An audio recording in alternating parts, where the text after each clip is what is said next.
Aatlis is a chaotic map. On the rare occasion where it's actually picked, you're probably trying to get to site as quick as possible. I bet you even missed all the recruitment posters and ads for Helix Securities. If that name sounds familiar, it is. It's a private security organization that Farah was a captain in. We're not going to dive into their lore here, but the short story is that they're a UN-funded security force that largely replaced Overwatch. Admittedly, they're not too good at their job. They failed to contain the God program AI Anubis. They had their weapons stolen by a certain unknown soldier, and their alleged maximum security prison was breached, and their top inmate rather easily escaped. It's interesting that they'd still be hiring after all their failures, but we speculate that people just forget things. Next up on our list are these crossing signs. You probably just break these like a monster, but they give us an interesting insight into the local culture. You will notice that it's a human parent and their child depicted. However, there's an old traffic sign spray that you probably already have with a human parent and an omnic child. I could have sworn these were the traffic signs on Numbani, but unfortunately, it was either changed or I don't have a great memory. Still, it's interesting that they would change the spray to remove the omnic child. We could speculate that this is a sign of the place of omnics in Aatlis society, because while they're not completely erased, they probably aren't as respected as humans. Our next detail is a small but interesting one.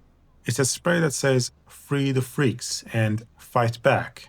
The Freaks are, as you probably know, an anti-establishment anarchist group who previously raided Moira's laboratory and Oasis, making out with the spiky technology that Hazard uses today.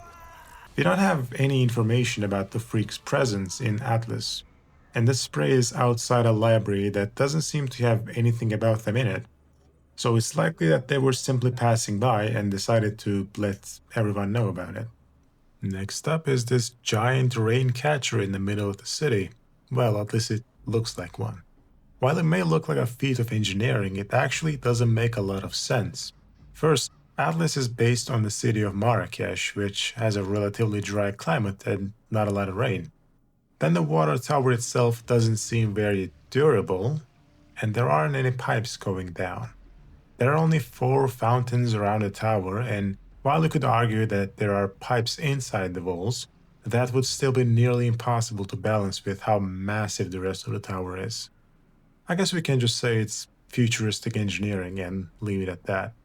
And our last detail is this Coffee Aromo coffee store. What's so remarkable about a coffee store?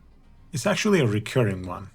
Originally, it's from Numbani, which you can guess by their aesthetic, but it's long since established as a global coffee chain that we can find in other maps. They have a small walk-in shop in Ilios, in a rather popular spot of the map. They have a closed shop in the Grand Terminal of Midtown. They even found their way all the way to Samoa with their coffee. There are more, but it's still a nice continuity detail in Aatlis that they have also settled there. The shop also looks unremarkable and fits the style of the city, which is a pretty nice detail. That was all I could find in Aatlis for now. I don't like closers, so don't forget to like and subscribe if you enjoyed it. Thank you for watching.